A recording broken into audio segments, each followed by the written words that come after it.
everybody, and welcome back to the OTicia and SOTie podcast. Yeah. So today we're going to be talking about our client that we've seen for the last 6 weeks now, and just kind of like begin talking about our experience, what we've learned, and so we're going to start off with just some background information of our client. So our client's name, we're going to keep it obviously HIPAA, so VV is what we're going to call him.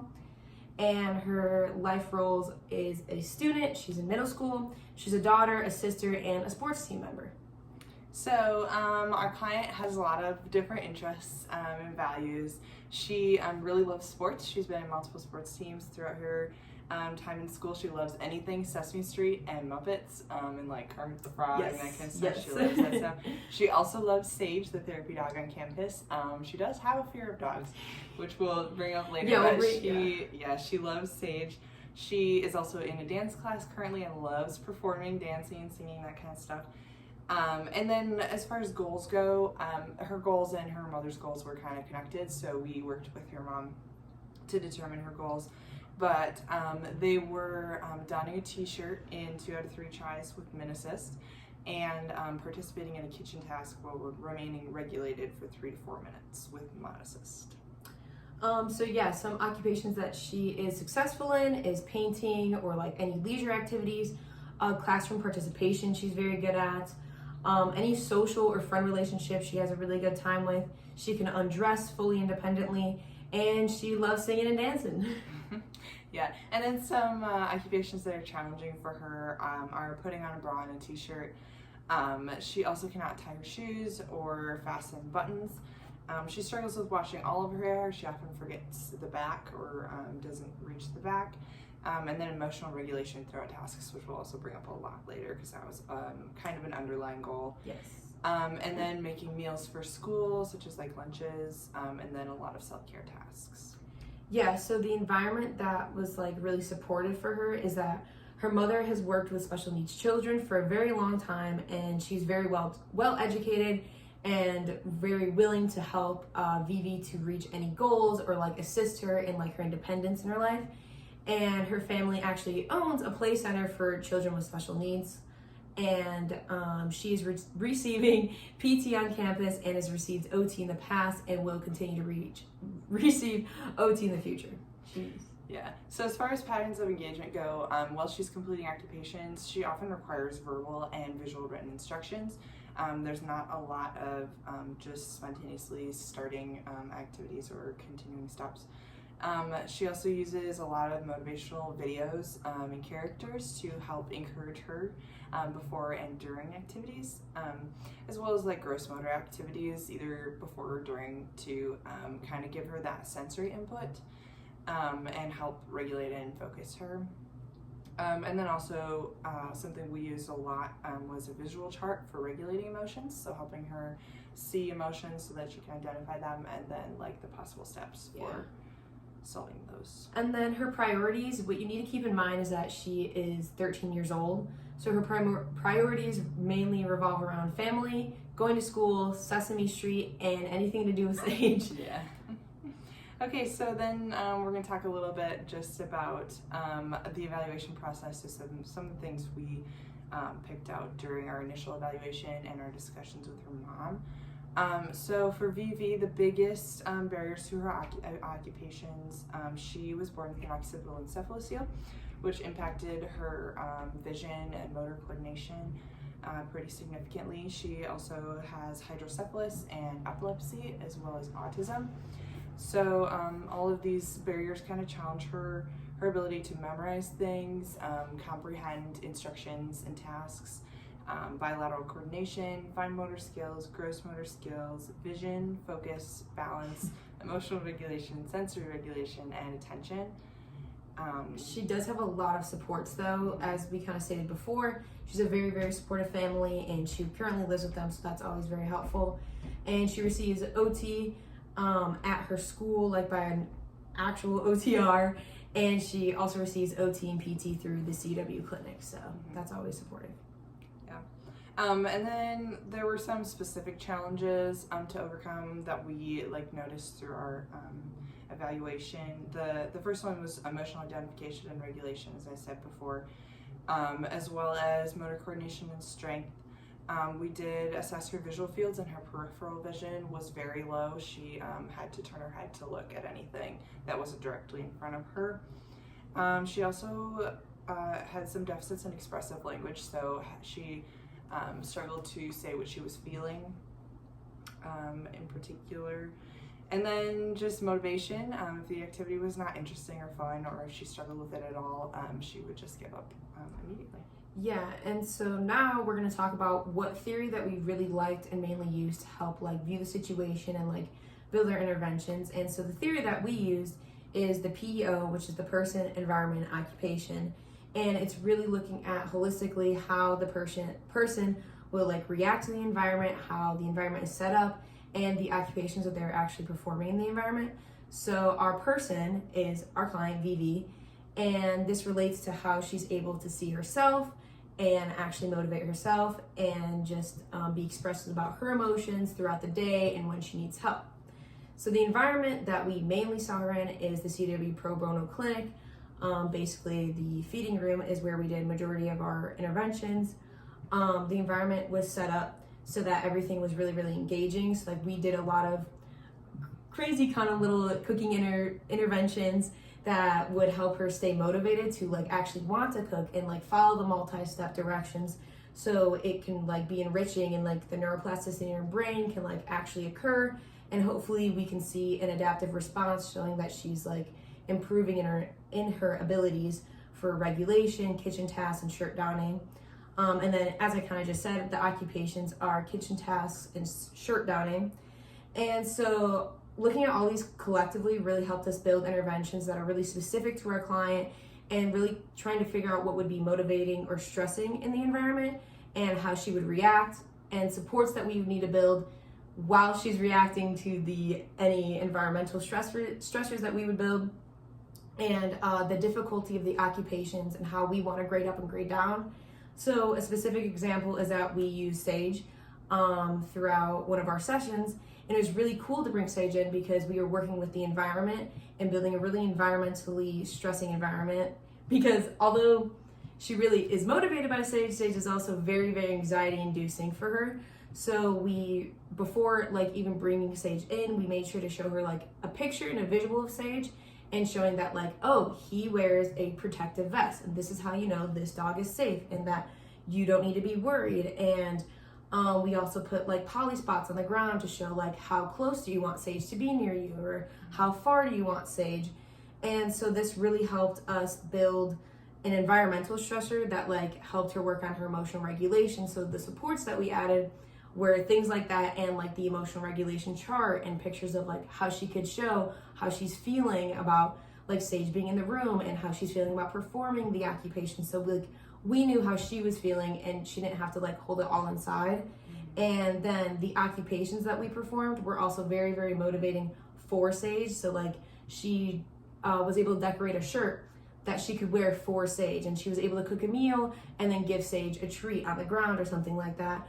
And so the occupations were still like a little bit less difficult than what we normally do, but still very engaging and difficult for what she was even just working on with the environmental stressor like in the room. Yep. Throughout all of our interventions, the majority of them aim to establish and restore. So obviously, as we talked about in our evaluation, we kind of identified those deficits and those areas that we wanted to work on with Vivi. And then we used our interventions to kind of build those skills with her. That was most evident in that like emotional regulation. You know, we were identifying emotions and then identifying how big a problem was. We had a visual chart that helped her do that. And then once she identified the size, like what the solutions were to that problem, and then which one to choose. And then we got to the point where we were pushing her to kind of do that independently and kind of like initiate that emotional regulation and the use of that chart. And then we also did things like strengthening her fine motor skills through like having like jars to open in the cooking activities. And so just like mixing in, improving those deficits into those like functional goals. Yeah. Just to really get a like holistic improvement for her. And then, so like overall for our interventions, like we said before, we had 2 goals. So the first one was participating in a kitchen task while remaining regulated, and the second one was donning a shirt. For the kitchen task, the majority of our interventions focused on kitchen tasks that kind of began simple that we kind of made more difficult over time, whether that was like easier because we were assisting or providing more like verbal instruction, was a lot of it. And then towards the end, we worked on like incorporating those like visual instructions and having her independently identify them. And we also incorporated, like I said, fine motor strengthening activities, because that you use fine motor strength in a lot of cooking activities, and that was a big deficit area for her. We use the emotional regulation chart, and we also use Muppet characters printed on pieces of paper to motivate her. She, towards the end of our sessions, was actually able to express the instructions of different cooking things to a picture of Kermit, which was very cute. That was really cool, and then super big for her. And then, like Alicia was saying, we use Sage for motivation for that as well. Some of the intervention techniques we used, we just did a lot of ADL training, so working through actual kitchen tasks, so that we could kind of address the emotional regulation and the motivation through those things. We provided some education on kitchen safety, as well as just a lot of visuals. And as far as success goes, our interventions were very successful throughout the course of the 6 weeks. Vivi went from being unable to complete a kitchen task without a significant amount of assistance from us to being able to complete them with just like a small amount of verbal cueing and visual instructions. The ability to read and follow instructions was one of the biggest areas of improvement. She got to the point where she was able to follow 7-step visual instructions with only like 2 verbal cues, and then like express them to both her mother and then to a picture of Kermit. And her emotional regulation skills improved a lot. That was one of the biggest areas of assistance as well in those first couple sessions. She would get frustrated with a task and immediately give up. And towards the end, she not only pushed through that difficulty, but then was able to identify, oh, this is a big, medium, or small problem, and then identify what she needed to do. And one of the things we worked on a lot with that was asking for help, because that was often something she wouldn't initiate, but she was able to do that by the end. Her fine motor strength didn't improve a ton, as it wasn't one of our main goals. However, her fine motor strength became a lot more functional because she was persevering through the tasks a lot more, and so whether her strength actually increased or not, she was able to like complete those steps a little bit further because of that. She'd actually like give it a try sometimes. There weren't too many things that we tried that were unsuccessful. We did experiment a little bit with different motivators throughout the session.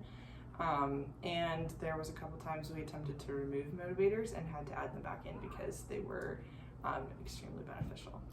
Yeah, and then for our second goal, it's about her being able to don a shirt 2 out of 3 times with mid assist by week 6. So we again did a lot of ADL training with her of just like really focusing on that task and like what are the steps of each task. We added supports of a motivation video of like Elmo telling to put on a shirt in a fun way, and then also like to use mindfulness when you get frustrated if you can't find the head hole or something, and she really connected with that. We also used t-shirt decorating and emotional. We still, even though the emotional regulation was more so for the kitchen task, we still incorporated it in the shirt donning task because we felt that it was important and also shows like continuity of like emotional regulation throughout the day. And also when she was putting on the shirt, she would use like the Muppet printed on little pieces of paper, and she would explain how to put on the shirt or like have the Muppet cheering her on, and she would like look for the visual of where's the Muppet to find like the head hole.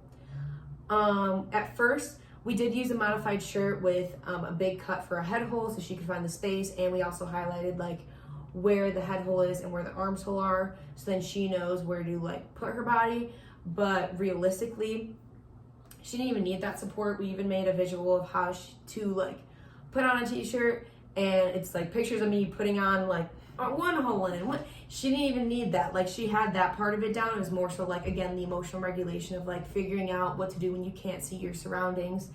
And so the specific intervention techniques that we use are ADL training, different motivation, encouraging independence a lot through grading up and grading down. We began to use the shirt crumpled, so then she'd have to figure out, okay, now I'm gonna take it, find the picture, flip it over, and like do things like that.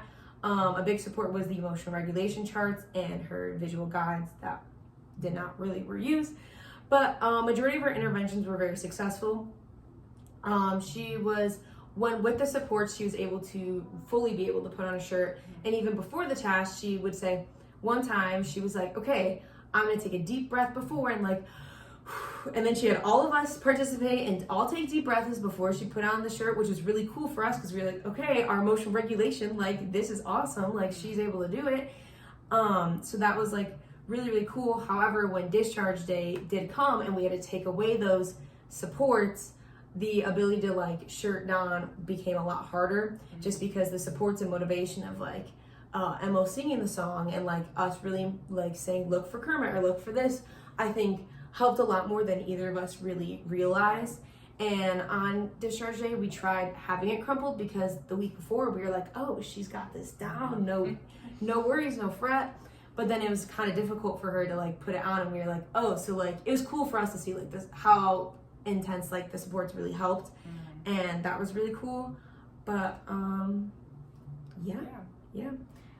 So, well, Sophie, what do you feel like you've learned? What were your biggest takeaways from this semester, and what will you carry on? And yeah, I think the biggest thing is kind of what you just touched on, but that like the importance of that like motivation and those like environmental supports. I think that for our specific client, it was really important.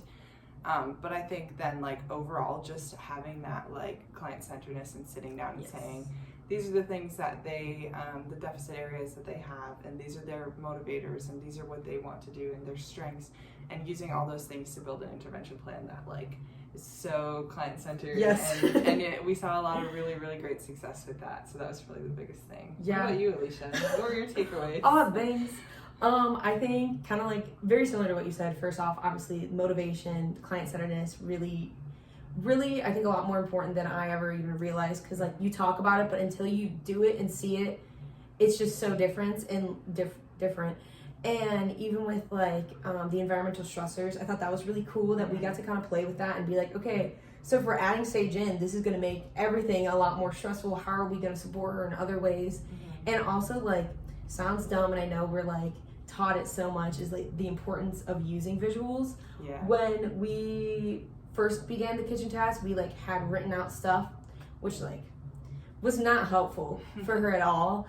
And then once we met our little friend named Canva, we were able to make really, really cool like visuals of how to follow it. And then at some point she would be like, okay, yeah, so no words. And she'd just be like, so the first step looks like I need to get peanut butter. Great. And then I need to get this. Great. And like she was able to fully do it herself, which I thought, like, when you see it, it just makes sense. Then when you hear it, and like, I don't think it clicks sometimes until you're actually in practice. But seeing those like real games. Yes. Yeah, it was really cool. So yeah, for sure. So well, it's a great experience. Learned a lot. It was really, really fun. Thanks for joining us. Thanks for listening podcast. to the OTicia and SOTie podcast. Woo!